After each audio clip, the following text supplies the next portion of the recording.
Perhatikan apa yang diucapkan, bukan siapa yang mengucapkan. Nilai kebenaran itu datangnya dari Allah, dan mungkin saja keluarnya dari siapapun. Bisa dari anak kecil, dari orang miskin, bahkan dari musuh sekalipun. Lepaskanlah ego diri dan kesombongan. Salah satu ciri orang sombong adalah merendahkan orang lain.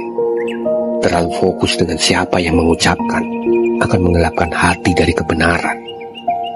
Cerna ucapannya dengan nalar, bukan dengan perasaan. Nilailah ucapan seseorang dengan ilmu, bukan dengan emosi. Seperti itulah sebaiknya kita bersikap. Jika memang ada yang belum kita pahami, akuilah. Dengan begitu kita bisa belajar, bukan memunculkan emosi yang tidak jelas.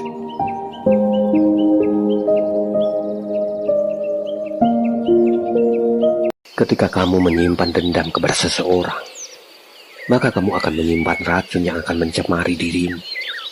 Dan racun itu akan membawa rasa sakit yang berkepanjangan dalam dirimu. Memang sulit untuk memaafkan, terutama ketika seseorang yang telah menyakitimu. Tapi kamu tidak harus memaafkannya demi orang itu. Kamu memaafkan demi dirimu sendiri. Memaafkan itu menjauhkan racun mereka dari hidupmu dan menghilangkan kekuatan mereka untuk terus menyakitimu.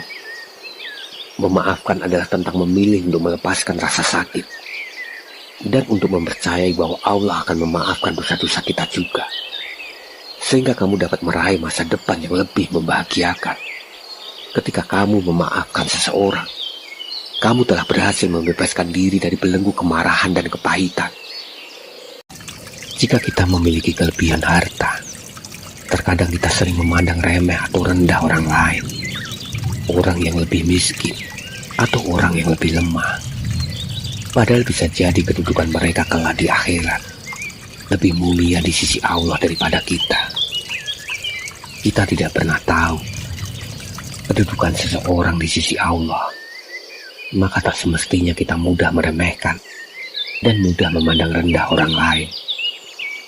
Sebab dimewahkan bukan berarti itu kemuliaan, dan disempitkan bukan berarti kehinaan.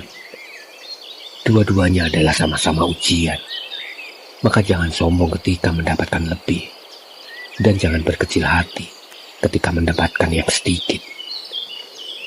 Karena terkadang apa yang kita anggap kekurangan bisa jadi kelak menjadi rahmat. Sepahit apapun hidupmu, sejatuh apapun kamu tetap harus menjadi orang baik. Kendalikan dirimu. Jangan hanya karena kecewa, jangan hanya karena penyesalan, dan jangan karena hati yang patah. Kamu berubah menjadi jahat. Tetaplah menjadi orang baik. Tetaplah menjadi orang sabar. Rintangan dalam hidup itu sebenarnya jalan baru buatmu. Orang lain boleh menghalangi arah tujuanmu, tetapi mereka tidak dapat menghalangi niat dan sikapmu. Kamu memiliki kekuatan untuk mengubah hambatan menjadi penunjuk jalan. Jangan lemah, jangan cengeng. Kamu masih memiliki segala potensi.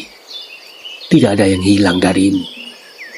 Bahkan kamu bisa jauh lebih baik dari sebelumnya. Tidak perlu terlalu banyak mengeluh.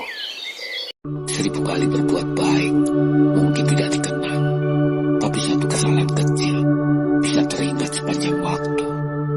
Manusia seringkali mudah melihat kekurangan dibandingkan menghargai kebaikan yang dilakukan. Namun jangan pernah biarkan itu mematahkan semangatmu. Teruslah berlaku baik, karena kebaikanmu akan kembali kepadamu pada waktunya. Buat kamu yang merasa terpuruk saat ini, tetaplah kuat, jagalah kesehatan, dan tetaplah berusaha menjadi pribadi yang baik. Meskipun kebaikan itu terkadang tidak dianggap. Jangan pernah menyerah, ikuti alurnya, nikmati setiap proses, dan syukuri perjalananmu.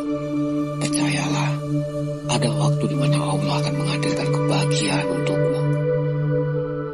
Ketika malam datang, Ia mengingatkan kita bahwa terang tidak selamanya ada. Jangan bersedih, masa depan tak seburuk yang kamu sangka. Kadang hati memang terasa berat menatap ke depan, dan pikiran dipenuhi kecemasan. Namun ingatlah, Allah adalah sebaik-baik perencana. Setiap detik yang kita lalui telah Allah siapkan, lengkap dengan hikmah dan jalan keluarnya.